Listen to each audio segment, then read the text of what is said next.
Welcome, happy Labor Day weekend. Real Estate Richie here with a quick update. The NAR has agreed to change. The Department of Justice has put in some new rules in place, and everyone is kind of misunderstood on what's really happening here. So I just wanted to put a quick video out there, give you guys some clarification and tell you what we're seeing and what's really going on. So pretty much negotiations, 4 chicken nuggets, 6 chicken nuggets, whatever it is, it's always been negotiable. There was never ever a standard of 6% commission being charged. The way I run my business, we are super flexible. We have different levels of tiers depending on what type of service that we provide.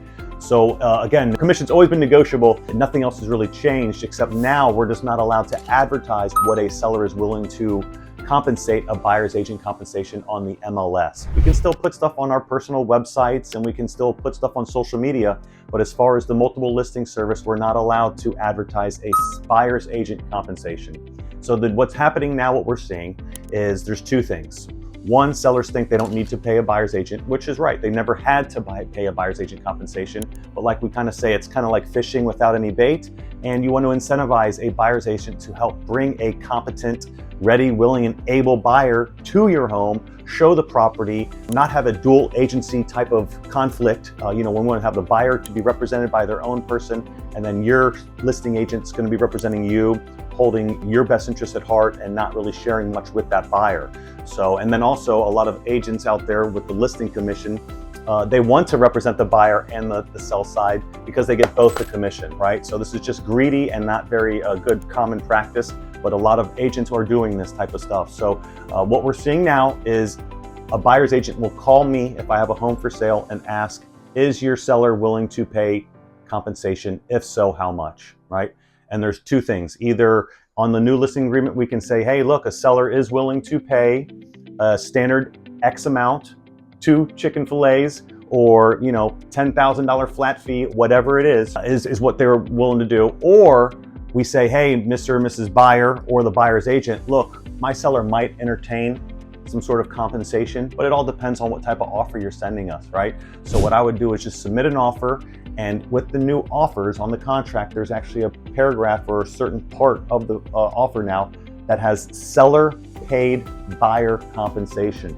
So you're going to start seeing offers coming through with a sale price, what type of terms, and then there's going to be a place in there saying the buyer's agent wants 2%, 3%, whatever they feel their value is. And if that seller isn't willing to pay that, then the buyer's agent might need to ask the buyer to help compensate them for their time and efforts. So lots of unknown things that are being thrown around out there, but this is the truth, that's what's going on. And we have to agree to a certain amount. We used to be able to just show buyers any homes at any time. It's not the case anymore. We have to have a buyer's agreement signed in place before I can even show you a property, not write a contract, not talk about price. Before I can even go out and show you a home, we need to have this buyer's agent agreement in place, signed and ready to go. And in that buyer's agent agreement talks about compensation, right? This is all about transparency. The DOJ, everyone just wants transparency with our consumers, right? And on this buyer's agency agreement, we have to put into place a commission that we are going to ask the buyer to pay for.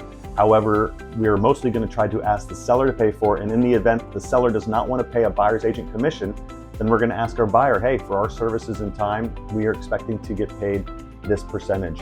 And we have to put an amount in this box now. We used to be able to leave it to be determined, depends on the home, depends how many homes I've shown you and how much time I've spent with you, Mr. or Mrs. Buyer. Now that is not the case. What we need now is a very powerful rule, which I love. It's 2 words, very commonly used in this lawsuit by a lot of attorneys, and that is objectively ascertainable. And what that means is we need to have an exact amount set in stone on this agreement before the relationship even begins. So look this word up. This has been very common and I love it. These 2 words again is objectively ascertainable, very powerful words. And that's exactly what it means. It means we need to come into agreement. We have an exact set amount and we need to write it in stone pretty much, and before we can do anything. So just total transparency out there. I don't think this is really going to affect anything at all. But we will see what happens in the next couple of months. We're going into an election year as well. Hopefully interest rates continue to keep dropping down, which will just fuel more fire here in our home sales market. Other than that, I hope you guys have a wonderful and blessed Labor Day weekend. Thank you for your support. We're never too busy for your referrals, and please let us know how we can be of service to you. Take care.